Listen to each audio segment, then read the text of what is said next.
Christina ဟောပြောတဲ့ခါမှာရန်ကိုတကယ်ကိုဟိုတွေ့နှုတ်ဖတ်တော့ကကျွန်တော်တို့ဟိုဘယ်လိုမလဲနှုတ်ဖတ်တစ်ခုကို message ခုပါလာတယ်လို့ပေါ့နော်ခံစားမိတယ်ဆိုတော့ကျွန်တော်လည်းအမှဟိုပေါ့ပြောချင်တယ်ဆိုရှီမောက်ကခန်းကြီး9ပေါ့နော်အဲ့ဒီအဲ့ထဲကကျွန်တော်နည်းနည်းအားပေးချင်တယ်အဲ့ဆိုတော့အဲ့မှာပါကိုတွေ့ရတယ်ဆိုရှင်ရှီမောက်ကခန်းကြီး9မှာအဲ့ဒီတရားစည်းမှုပေါ့နော်အဲ့ဒီတရားစည်းမှုရဲ့ဂျာရက်စ်ကသူ့တမီးကိုဖြားနာနေတဲ့ခါမှာတေဆေးဖြစ်တော့ကြောင့်ယေရှုကိုလာခေါ်တယ်လာဖိတ်တာပြောမစလေယေရှုကလာဖိတ်တယ်ငါတမီးကိုအသေးတံဖြစ်နေတယ်အဲ့တော့ကြောင့်သခင်ကိုယ်တော်ယေရှုခရစ်တော်ကိုယ်တိုင်ကြွလို့လာလို့ရှိရင်တက်တာလိုက်မယ်လို့ဒါမှဖိတ်တယ်အဲ့တော့ဖိတ်မှသွားတဲ့ချိန်မှာလမ်းတစ်ဝက်မှာ12နှစ်သွေးတူနာဆွဲကလည်းပဲသူကလည်းပဲရုတ်တက်ပေါ်လာပြီဒါပေမဲ့ယေရှုလာတာကအဲ့ဒီမျိုးသမီးစီမှာမလာဘူးလာတာကတော့အဲ့ဒီတရားစဲမိုးရဲ့တမီးကိုကိုဖို့သွားနေတာဒါနဲ့လမ်းမှာယေရှုအဲ့ဒီ12နှစ်သွေးတူနာဆွဲပါလဲမျိုးသမီးကပါပြောစင်ငါဒီတလောက်ကြီးအခက်ခဲထဲမှာကိုယ်လည်းငွေလည်းကုန်ချပြီးစေုံလည်းပဲအများတက်ပြီဒါမှတက်တာတော့မကဘူးပူဆိုးလာတယ်လို့ပြောတယ်အဲ့ဒါနဲ့သူကပါလို့ဆိုရင်ငါဒီခရစ်တော်ရဲ့အဝတ်ကိုဒါသူတုလင်းတဲ့ချမ်းသာရလိုက်မယ်လို့ပြောတယ်ဒါဆိုရင်အဲ့ဒီမှာဖိတ်လူကတယောက်အချားကဝေမယေရှုကိုတော့တုလာကအဲ့ဒီ12နှစ်အမျိုးသမီးသူကလည်းတွေးတူနာဆိုအမျိုးသမီးကယေရှုကိုတော့မှလူကြားထဲမှာဆိုအဝတ်ကိုတုလို့ရှင်မှာခန္ဓာကိုတုတာမဟုတ်ဘူးအဲ့ဒါအဲ့ဒီအမျိုးသမီးကတော့တုလို့ရှင်မှာခရစ်တော်ထဲမှာပါတက်တည်ထွက်လာတယ်ဆိုရှင်အဲ့ကနဲ့တကူထသွားတယ်လို့ပြောတယ်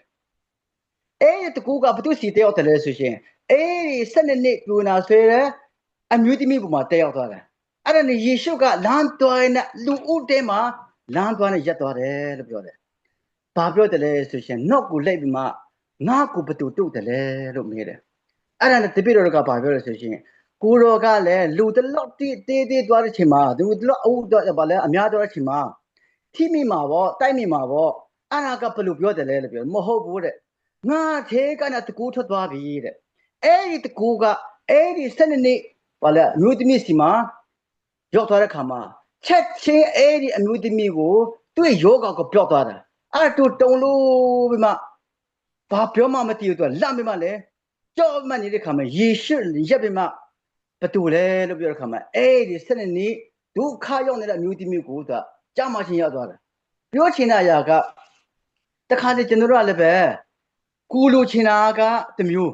ကိုဖြစ်ချင်တာကတမျိုးပြီးရင်တခါတည်းကျွန်တော်တို့ကဟိုကကျွန်တော်နာမည်မပါပါလားကျွန်တော်ကဒီမြအလဲမထားပါလားကျွန်တော်ကတိလူဒီမြကအထင်သေးနေပါလားပြောပေမဲ့အဲ့ဒီအမျိုးသမီးလိုကျွန်တော်ယုံကြည်ခြင်းရှိမှဆိုရှင်လူကြားတူကြားအထက်မှာတော့မှယုံကြည်ခြင်းနဲ့တော့တူရမယ်ဗာလဲဘုရားကိုခေါ်မယ်ဆိုရင်ယေရှုလမ်းလျှောက်တာတော့မှရက်သွားနေတယ်အဲ့ဒီအမျိုးသမီးကသူကအမှုတော်ဆောင်မဟုတ်ဘူးဝိညာဉ်သမားလည်းမဟုတ်ဘူးတမဟောအရာကြည့်မယ်ဆိုရှင်လူကြားတူကြားမှာတွားလို့မရတဲ့ပုဂ္ဂိုလ်ဖြစ်တယ်ဒါပေမဲ့အဲ့ဒီမှာသူကယေရှုခရစ်တော်မှာလမ်းလျှောက်တာရက်သွားတယ်မကဘဲနဲ့ခရစ်တော်ထဲကတကူကိုထွက်လာပြီးမှအဲ့ဒီမျိုးသမီးစီမှာတက်ရောက်သွားတဲ့ခါမှာသူ့ရဲ့အနာကိုမကရတာမကဘူးအဲ့ဒီနေ့မှာဘုရားခင်ကသူ့ကိုအတိမပြုံမှကေတင်ချင်းကိုရတယ်ကြာမချင်းကိုရတယ်ဆိုတော့ကျွန်တော်အနေနဲ့လောကမှာလည်းကျွန်တော်တို့ကတင့်ကိုအလေးမထားလို့ရှိကောင်းရှိမယ်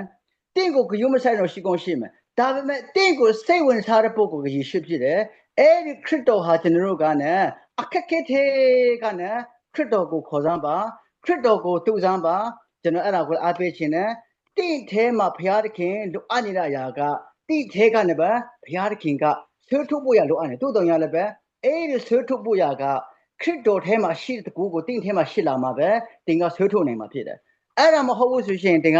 အခက်ခဲထဲမှာမျိုးထက်ကစိတ်တကြမှာပြီးရင်ရှင်လောက်ကခန်းကြီး15ဆိုရယ်78အဲ့ဒီမှာ35ကနဲ့ဖတ်လို့ရှိရင်42 43တိဖတ်လို့ရှိရင်အဲ့မှာလာပါတွေ့ရလို့ဆိုရှင်လူကန်းကြောက်တွေ့ရတယ်အဲ့ဒီလူကန်းကအမျိုးတကပယ်တဲ့လူတွေပါဝင်ခြင်းကလည်းပယ်တဲ့လူတွေလမ်းပေးနာမှာရက်မှာတောင်းစားလို့ခါမှာယေရှုခရစ်တော်ယေရီကိုကလည်းလမ်းလျှောက်တဲ့ခါမှာအတန်ကြတယ်လို့ပြောတယ် အဲ့ဒါလူကိုမဲတယ်အဲ့လိုလူကိုမဲတယ်အဲ့ဒါဘသူအတန်လဲလို့ပြောတယ်ယေရှုသွားနေတယ်လို့ပြောတယ်ခမအဲ့ဒီလူကဒါဝိဒ်သားတော်ယေရှုကျွန်တော်ကတနာပါလို့ပြောတယ်အနောက်ကအော်နေတာအဲ့ဆိုရင်ယေရှုကလမ်းသွားနေရက်သွားတယ်လို့ပြောတယ်အဲ့ဒီမှာလဲယေရှုလမ်းသွားနေရက်သွားတယ်အဲ့ဒါနဲ့သွားပါပဲဆိုရှင်အဲ့ဒီလူကိုခေါ်လာခဲ့ပါလို့ပြောတယ်ခေါ်လာပြီးမှတင်းယုံကြည်ခြင်းတင်းမျက်စိကိုမြင်စေလို့ပြောတယ်တခါတည်းကျွန်တော်တို့ကအဖွဲစီမှာဖြစ်စေအတင်းတော်မှာဖြစ်စေပါဝင်ခြင်းမှာဖြစ်စေလမ်းပေးမှာရောက်ကောင်းရောက်နေမယ်ပြီးရင်သူများကရိုးမဆက်ခြင်းရဲ့ခြင်းနဲ့အချင်းတွေမှာရှိကောင်းရှိမယ်တို့တုံရလည်းပဲအဲ့ဒီအချင်းတွေထဲကနေတင့်ကိုဘုရားကသူ့ကိုခေါ်စေခြင်းတယ်ဘုရားကတင့်ကိုအဲ့ထဲကနေအော်စေခြင်းတယ်ဘုရားကသူ့လမ်းသွားနေတဲ့ရက်ရရာကဓမ္မဆရာမို့လို့ရက်တာမဟုတ်ဘူးဝိညာဉ်ဖခင်မိခင်မို့လို့ရက်တာမဟုတ်ဘူးဒါပေမဲ့အထေကနဲ့တကယ်ကိုစာငတ်ပြီးမှခေါ်တဲ့ခါမှာယေရှုလမ်းတော်မှာရက်သွားတယ်ကျွန်တော်ဒီနေ့ဇုံးမှာထိုင်လို့အားလုံးကကျွန်တော်အားပေးချင်တာကတင်းရဲ့အခြေအနေကိုကြည့်မှဘုရားကိုမခေါ်နဲ့